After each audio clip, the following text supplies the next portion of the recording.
Chapter 14. It had been on a creek deep in the Everglades where Nick had learned that his father would be leaving for the Mideast. They were in a small flat-bottomed boat being pulled along the shallows by a guide who was hunting for redfish and snook. The fishing trip had been an early Christmas present to both of them for his mother. Nick sat on a cooler in the center of the boat watching his dad cast a fly rod with an easy, flawless rhythm that was almost hypnotizing. 50 feet of line would snap straight behind him and float in midair and then loop tightly and shoot forwards, dropping the fly as softly as a snowflake. It was a marvelous sight to see. My guard's unit had been called up, Nick's father told him, as his eyes were fixed to the water. To fight, you mean? I guess we'll find out when we get there. How long will you be gone? Nick tried to keep his emotions out of his voice. A year is what I heard, but hopefully not that long. On the very next cast, Nick's dad hooked a good snook that jumped twice and then streaked into the mangroves, cutting the leader. The guide cursed loudly, yet Nick's father seemed as pleased as if he had landed the fish. Your turn, Nicky, he said, reeling his line. No, Dad, keep casting. Come on, I had my chance. Catch the next one, Nick said. The truth was, he didn't feel like fishing.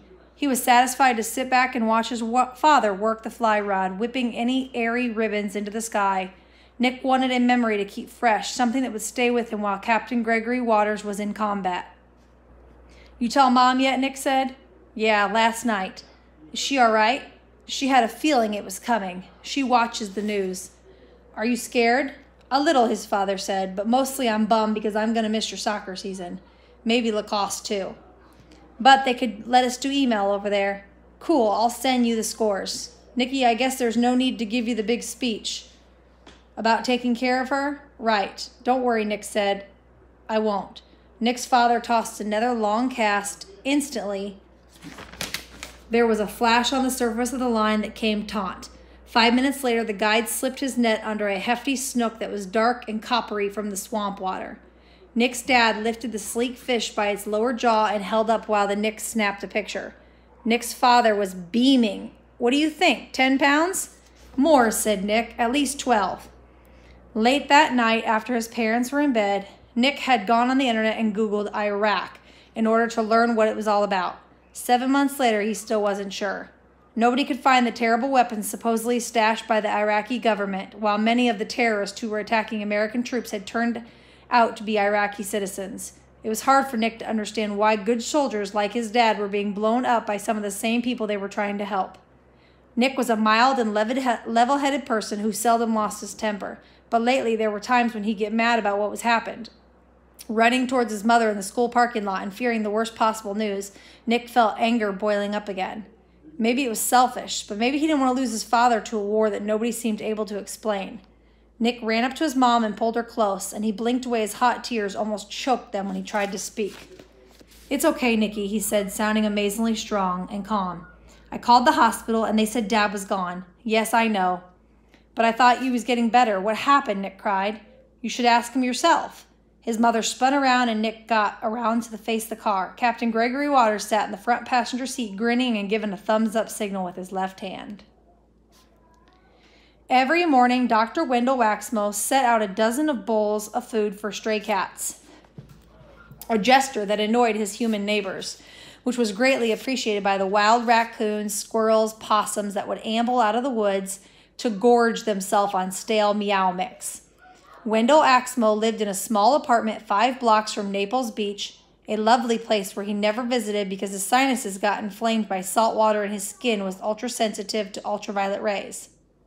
Wendell Waxmo was strictly an indoor person, yet for a teacher, even a substitute, he spent little time reading books or polishing his skills in science, math, and English. Instead, Wendell Waxmo preferred to be drawn to his brain and bland television, especially the shopping networks and infomercials.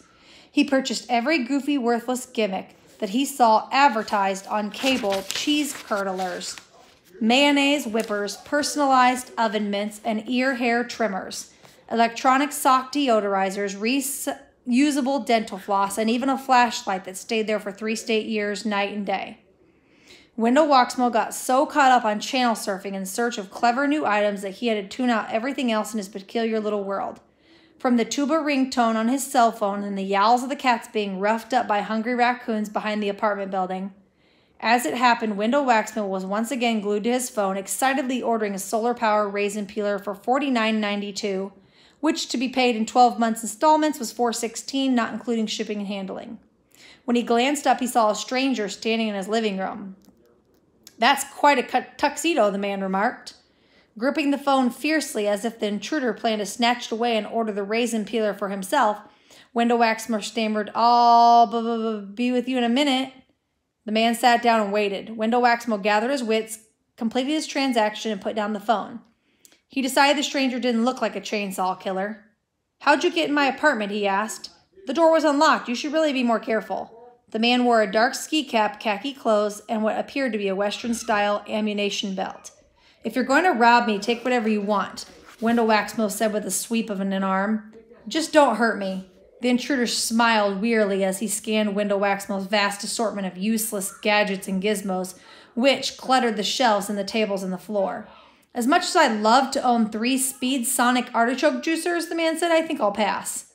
"Then what are you doing here?" "A small favor for the youth of America." Wendell Waxman nervously loosened his bow tie. "What does that mean?" "It means you're about to retire from the teaching profession." "What?" "Your services are no longer needed at Truman School. Today was your last day." Wendell Waxman's piggy eyes narrowed. "Who are you, anyway?" Stranger asked. The stranger said, Bunny Starch takes her responsibilities very seriously, and she expects her substitutes to do the same. She's been receiving some very disturbing reports from her classroom, Wendell. You have no idea what you're talking about. Teaching the same page over and over on the same day every week, asking students to get up and sing for no good reason. And by the way, what kind of nitwit sings the Pledge of Allegiance? "Is that it?" Wendell Waxman asked resentfully. For one foolish moment, he considered trying to defend his teaching methods. "I get results," he declared. "No, you get laughed at," the stranger said. "Some kid grinds out a 500-word essay, a kid who never writes anything in his entire life, and you tear him down in front of the whole class? Not cool." "You mean the pimple paper? Another kid, his old man gets torn up in Iraq, and you want him to do White Christmas?" The intruder shook his head in disgust. "The only thing worse than a whack job, Wendell, is a clueless whack job, and I recommend you find another line of work." Wendell Waxman huffed. "From what I've heard, Mrs. Starch can be as tough on her students." "Oh, I don't doubt that," the man said, "but at least they learn the whole book." "You can't fire me. Only the headmaster can do that." The man stopped, walked back to Wendell Waxman, seized by his shoulders, hoisted him out of the chair, and said in his face, "I'm much, much crazier than you are. Do not give me a reason to return here." Finally, Wendell Waxman was frightened, a sane, normal reaction. The intruder's arms were rock hard and his eyes were cold and weary. He acted like a man with absolute no fear and no doubt. "I'll call in sick tomorrow," Wendell Waxman peed. "Permanently." "Right. I'll think of something that sounds awful and contagious." "Good idea," the stranger said in his ski cap lowered Wendell Waxman back into his sitting position. "I don't suppose you want to hear me sing. It might change your mind." "Highly unlikely." "Then just tell me this. Are you a spy for Bunny Starch?" "Good night, Wendell." The intruder stalked out the back door and down the steps, scattering the whiny throng of stray cats. When Dwayne Scrooge Jr. got home from school, his father handed him a short grocery list that included milk, cereal, and 5 pounds of sunflower seeds. Too much to haul back on a motorcycle. Dwayne Jr. took one of the pickup trucks and headed for the store, the wheels spraying gravel. Jimmy Lee Bayless, who was waiting down the street, recognized the boy from the photograph shown to him by Torkelson, the fire investigator. As soon as the pickup was out of sight, Jimmy Lee Bayless pulled up to the house and parked next to the Tahoe that bore the angry graffiti, "Boycott Smithers Chevy." Ironically, Jimmy Lee Bayless himself was driving a Chevrolet, a 4-door sedan that he rented because he didn't want to be seen in the company truck. On his mission, it was crucial that Jimmy Lee Bayless's connection to the Red Diamond Energy Corporation remained secret. He planned to talk his way into the screwed house and secretly swipe anything that belonged to the boy. The windows were dark yet wide open. A symphony was playing loud, which Jimmy Lee Bayless found strange. From the rough, unfinished look of this place, he would have expected to hear blues or country. His own favorite. A man who could only have been Dwayne Scrooge Jr.'s father answered the door. He was barefoot and had 3 days of growth on his beard. He wore smudged reading glasses, a dirty red cap, a camouflaged hunting shirt, and no pants. only leopard print boxers. "Are you here about the taxes?" the man said. That sounded to Jimmy the Bailiff like an excellent cover story, much better than his original idea, to be the septic tank inspector. "That's right," Jimmy the Bailiff said. "I'm from the tax collector's office." "Well, I've been expecting you," said Dwayne Scrooge Sr., who whipped out a pair of rusty needle-nose pliers, and quick as a vapor clamped on the lips of the startled visitor. Jimmy the Bailiff would have let the loudest scream out of his life if only he could have opened his mouth. But all he could do was moan and remain motionless, because even the slightest movement worsened the pain from the pinching pliers. "Oh, Nadine!" Dwayne Scrooge Sr. called out. A tremendous flapping noise erupted. A very large, galley, plumed bird came to rest with a squawk on Dwayne Scrooge Sr.'s shoulder. Jimmy the Bailiff, whose eyes were watering because his lips hurt so much, studied the bird anxiously. "Hello!" it said. "Bonjour! Hello!" Replied Jimmy the Bailiff. Using the pliers to tow his prisoner, Dwayne Scrooge Sr. walked into the living room and turned off the stereo. "Man's home is his castle," he grumbled. "Says so right here in the good book." Jimmy the Bailiff was in no position to argue. Frantically, he tried to think of a means to escape. "What if I yank off your lips and feed him to Nadine? Would that make you think twice about invading a person's privacy?" asked Dwayne Scrooge Jr. "No," Jimmy the Bailiff pleaded. "She's a blue and gold macaw, speaks 3 languages. One time she got so hungry she ate a beer can." Dwayne Scrooge Sr. recalled proudly. "We're talking top-grade aluminum, gobbled it down like an oatmeal cookie."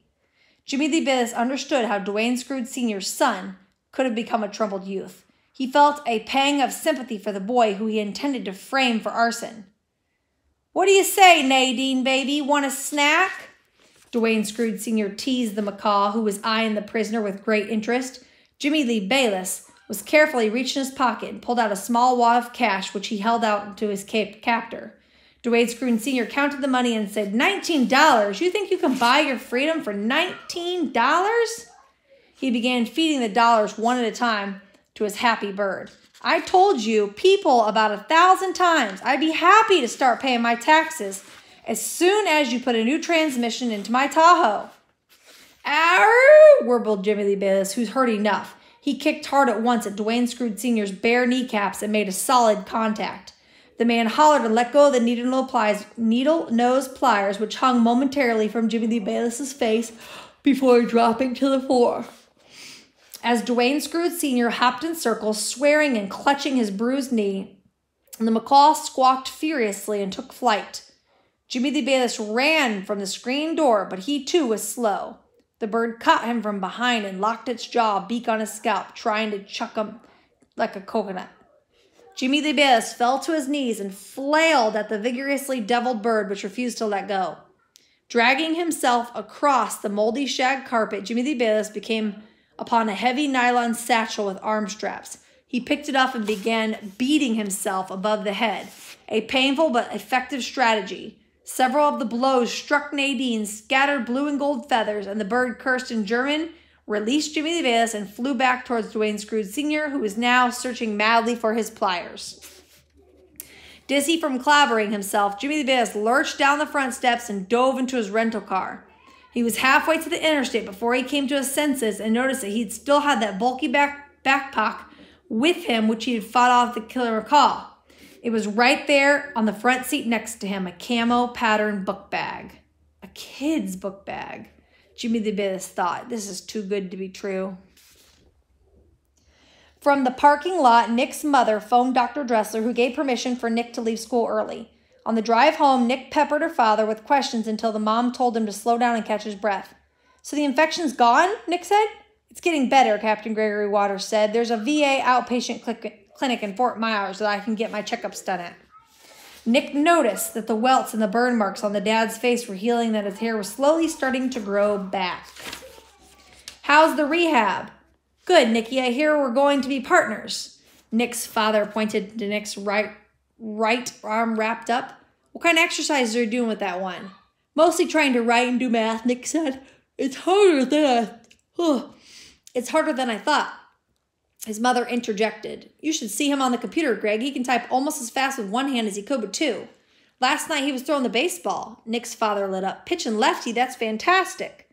A bit embarrassed, Nick said. I kind of look a little spazzy on the windup, but you do not look spazzy, his mom said. You're doing great. I can't wait to see, his father said. No way, Dad, I'm not ready. Come on, I could use the inspiration. Maybe later, Nick said. When we arrived at the house, Nick and his mom helped Gregory Waters go walk to the bedroom where he quickly laid down and zonked out.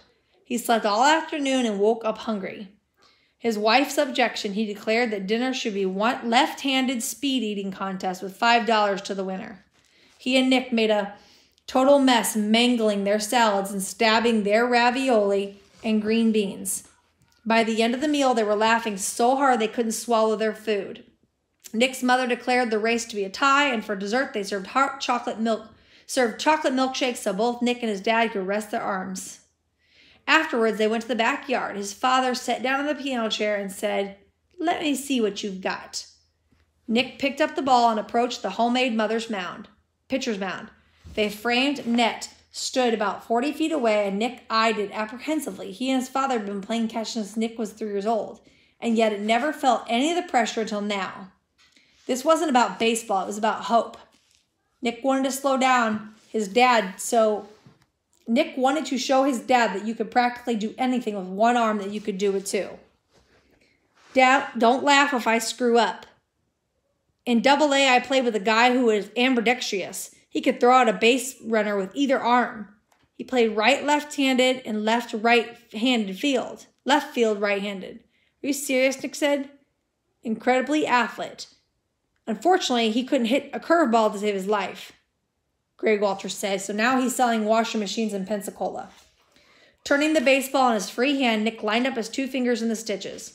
Having the other arm bound up to his back made him feel out of balance, almost tipsy. Nice and easy, his dad said. Next, uncoiled the heave of the ball hard as he could and bound it 6 feet in front of the net and rolled it into the mesh. Blushing, he kicked at the ground. Good. Or God, to throw like a girl. His father chuckled. Don't let your mom hear you say that. She was a strikeout ace on her college softball team, and now do it again, but only slow your motion. Nick retrieved the baseball and tried throwing with an easier rhythm. This time the pitch caught the lower half of the net. That's better. Take a longer step towards your target, Greg Walters suggested. By the 10th throw, Nick was constantly hitting the strike zone, and the pitches weren't very fast, but at least they were straight. His father said, Nicky, that's pretty darn good, I said. Thanks, Dad. Can I give it a shot? Sure. But as soon as Gregory Waters stood up, he was about to sway, and Nick rushed over to him and steadied him. Let's wait till tomorrow, Dad. You've had a long day. I'm all right. Let me have the ball. You're sure? Nick glanced back towards the house and saw his mother waiting anxiously from the kitchen window. Ball, please. Greg Walters let out his hand.